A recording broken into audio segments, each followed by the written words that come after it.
welcome to our Crazy Life Scotland. In today's video I am going to be using these gorgeous Easter treat bags that I got from Beebeecraft. I was kindly gifted these as part of their YouTube programme. I will leave the link to that in the description below. If you have got 100 subscribers or more on YouTube and you have good interaction with them, follow the link in the description of this video and you could also get some free products from Beebeecraft to show your viewers. I will also link my most recent unboxing video, which I got these in the description of the video as well, for you to go and see if you missed it. But watch this first, please. Don't disappear. So this was a pack. There was multiple colours. I think, was it a pack of 8? I'm not sure. I'll put it on the screen if it's different. And we got different colours, and we got these gorgeous little charms that says forever love or tags to put on it as well. So I decided that these are gorgeous as they are. They're a sort of velvety feeling, like velvet velour. I'm not sure what the material is. You know me, I'm not a seamstress. I don't know much about material, but they feel gorgeous and soft anyway. And they are lovely as they are, but I thought it might be nice to personalise them. So what I'm going to do, I've got a pink one and a blue one. I'm going to do one for a little girl and one for a little boy. So the first thing that I'm going to do is the main personalisation, and for the little girl one I thought I would use this. How gorgeous is this? It's just an iron-on transfer. It's a DTF, not a UV DTF. The difference is a normal DTF is this, which is an iron-on. UV DTF is the sticker type, just to let you know in case you wondered, because I always did. So I'm going to put that on there. It's just going to fit, I think. And on the blue one, I'm not sure which one I'm going to go for, because I have this. It's the same thing, but it's just little peeps on it. So I don't know whether to go for a darker blue or if that's too similar. I might go for the yellow. Yeah, or will I go for the orange? No, I'll go for the yellow one, I think, because that is very cute. Now this, you can keep them all together or you can cut them. I'm just going to cut this one down. There we go. And I might actually cut this one down as well, since it's quite big. Because they're shaped at the bottom, it's going to be quite hard to get it flat, so I want as little excess as possible. It doesn't matter at the sides so much, it's really the top and bottom. Now, obviously, because these are iron-on, we need something to put them on with. And you can use an iron. You can use just a normal iron, but not with steam. Empty it out of water, and I'm not sure what setting. Just make sure there's no water in it. Make sure it's on dry, not steam. And I would usually set it to a sort of medium heat, but it's up to you. It's trial and error really with an iron. Or you can use like a big heat press. I have seen people use heat guns. I don't know how effective that is. And I am actually just going to use this little mini heat press, which is like a Cricut easy press dupe, because it was cheaper. So, you know me, I like a bargain.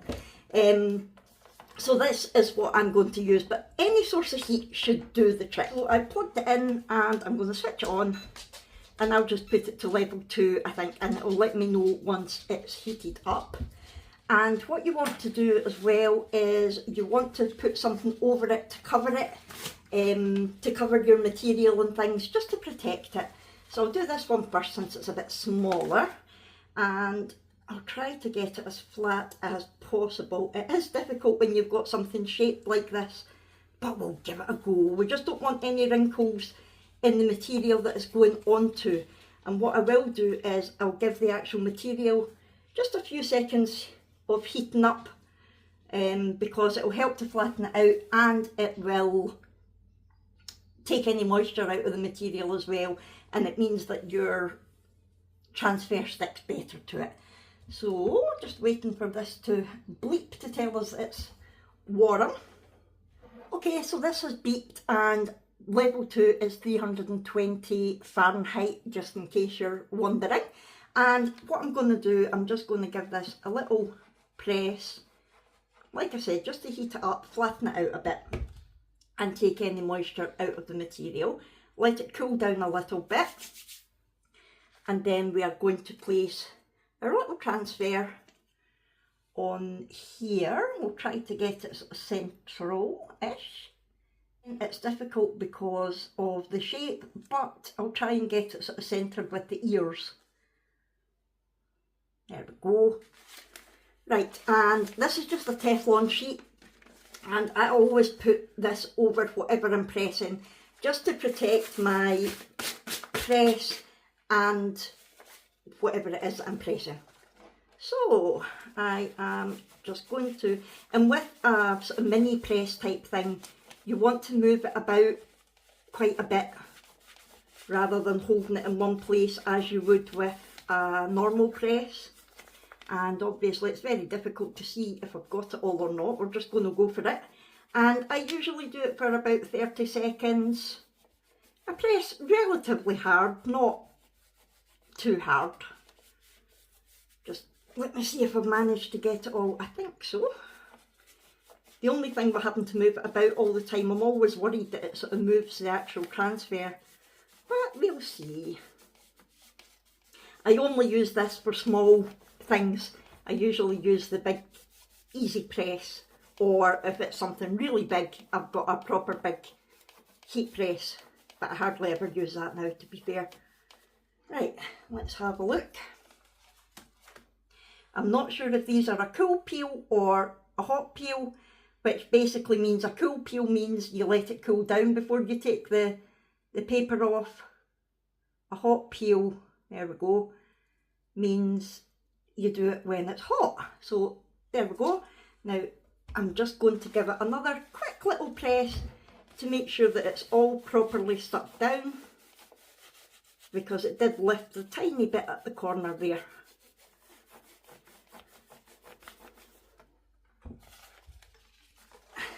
There we go. How gorgeous is that? You would think it was part of it. Right, so I'm going to let that cool, and I'm going to do exactly the same with the other one. So I will speed this bit up for you because I'm just doing exactly the same again. It's just going to be a little bit harder to place it, I think.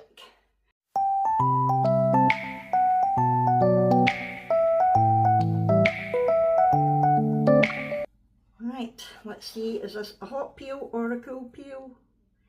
It's a hot peel. Yay! I don't think that needs pressed again. How gorgeous is that? It goes absolutely perfect with the bag, doesn't it? That is just so cute. Right, so you could leave it at that because it's different, isn't it? Nobody else is going to have the same bag, but I want to put their name on it. Now, obviously, because of the size of the transfer, there's not really room here. I could do it there, but it's a drawstring, so you wouldn't see it. So the other thing that I thought about was I could put the name up and down there, but I think I'm just going to be straightforward, turn it over and put their name on the back. So what I'm going to do next, I'm going to switch my heat press off just now because I need to obviously get the name all cut out. Now, it's up to you.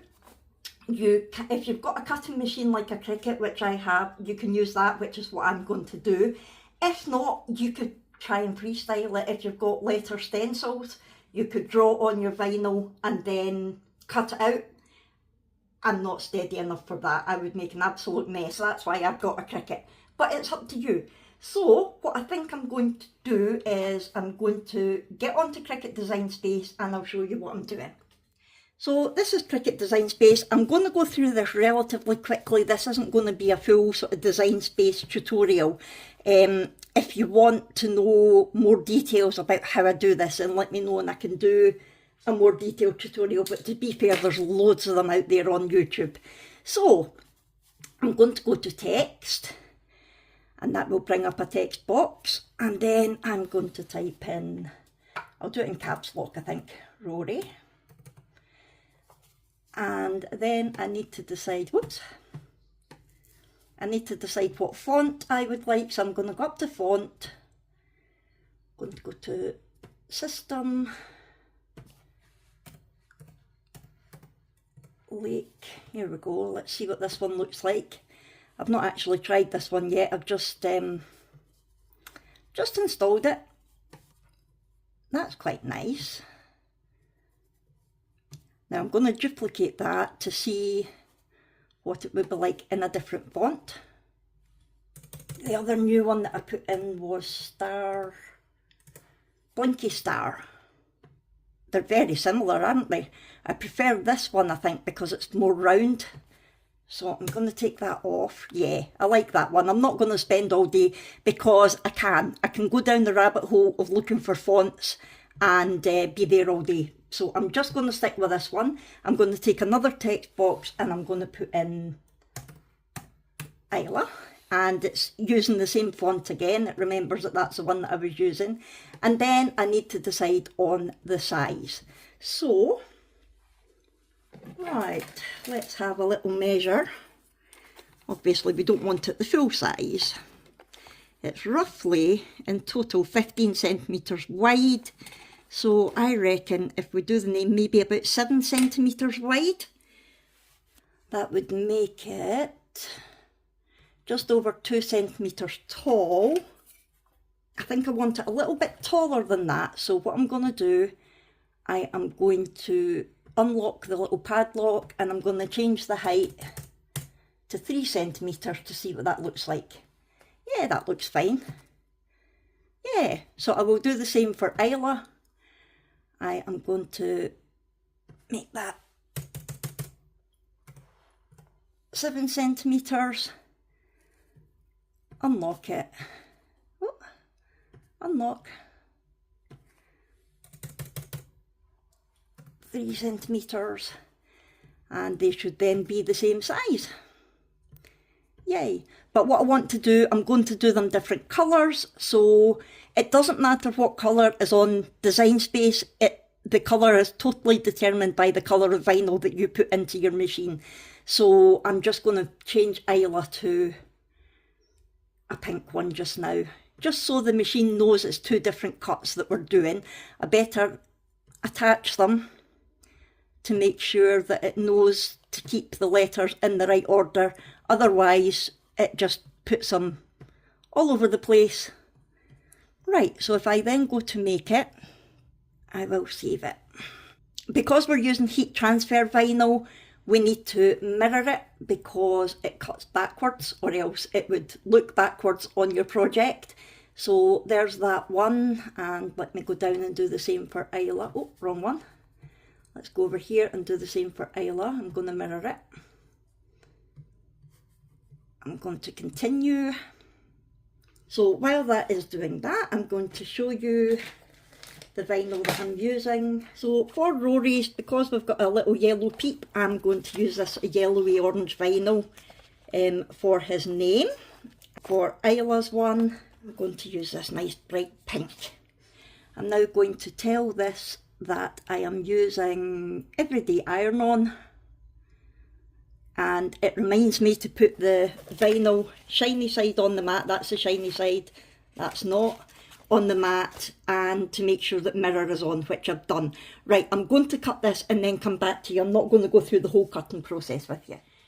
Right, so I have cut and weeded my names. There they are, ready to go, and I'm just going to do exactly the same again. I have got my little mini press all heated up as well. Going to just give this a very quick warm, make sure it's flat. This will be slightly more noticeable if it's squint, but we can only do our best, can't we? And because it's the sort of cartoony type writing, it shouldn't matter too much. That looks okay, doesn't it? That looks fine where it is. From my angle anyway, maybe not from yours. So I'm just going to do exactly the same again.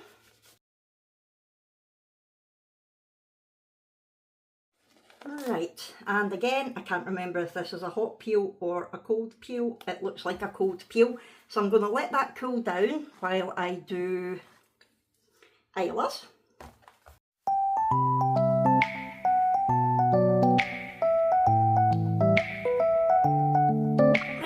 bring Rory's back. I'm going to turn this over because that side's hot. Let's see if we can take this off now.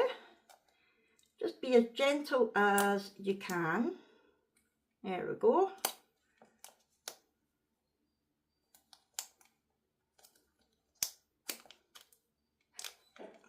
It's not wanting to come off. There we go. If it doesn't want to come off at one angle, take it off from another.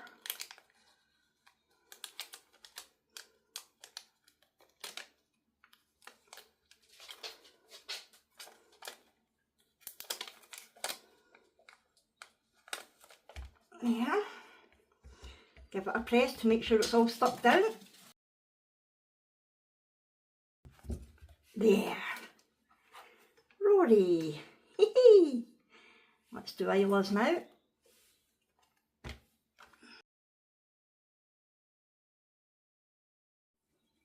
That is gorgeous. So, I've nothing to put in them at the moment, that's the only thing.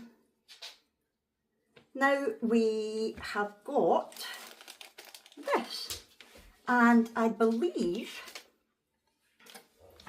what I saw on the website, I'm going to put this one on Rory's because I've got something else that I want to put on Isla's. I think from what I saw on the website, this should be like a pin that goes through the material. So there's our little Forever Love. There's our little dangly bit. And I think this is a pin, so yeah, put that on, then that on. It's maybe not very masculine, but Rory won't mind. Very carefully try to just catch the material. In fact, I might do it at the side so it's not hiding the wee bunny. Like that. Oh, that's cute, isn't it? And then we would do that. What I'll do, I'll put something inside it just to sort of fill it up a bit, and I will take photos. But how cute is that? So we've got the little peep on that side, and then we've got his name on that side. And with Isla's, what I want to try is, I got these a while ago from Beebeecraft, and they're actually meant to be phone charms, but I thought they would be perfect on this. Look. So I'm trying to figure out the best way to do it. It might be too big. Maybe not, maybe not. So if I wait until that's thingied, and then I could put it through one of them.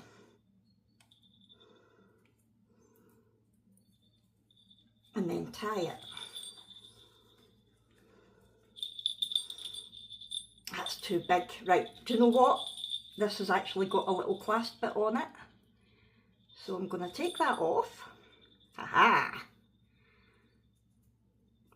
Adapt and overcome, as they say. What I'm going to do is use one of the little clasps from here, the little pin type thing, because Isla is younger than Rory, so I think she's quite young. She'll like this, I think, the little noisy bit. Is that the wrong way around? We want it to sit so that the rabbit and the flower are the same way. So I could put it through both of them. Obviously, I will tell her mum that this is a sharp pin, to be careful, because it isn't a safety type.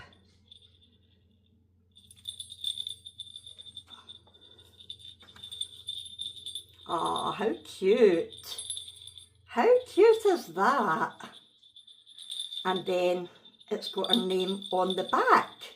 So there you go, that is how you turn. I mean, they were absolutely gorgeous on their own, and they're perfectly fine on their own, but that's how you make them unique. Nobody else is going to have a little gift bag like this. So that noise might get very annoying for her mum, but it is very cute. It is so cute. Right, so I am going to leave it there. Stay tuned for photos. So remember the link for the Beebeecraft website as well as the link for this specific product. If I can find the link for the little phone charms, I will. I'll put that in for you as well. But they'll all be in the description of this video. But there's my 10% off discount code as well. So don't forget to use that if you're going to go and check Beebeecraft out. They've got a whole range of things on their website. Things from the likes of these bags that you don't need to do anything with, to jewellery findings, to resin supplies, to diamond paintings, anything you could want as a crafter, they've got. So thank you so much again to Beebeecraft for letting me be part of their YouTube programme. Thank you to you for watching. Please do subscribe if you haven't already. Talk to me in the comments below. Hit that thumbs up button for me if you've enjoyed it. And I will see you in our next one. Here comes the photos. Bye!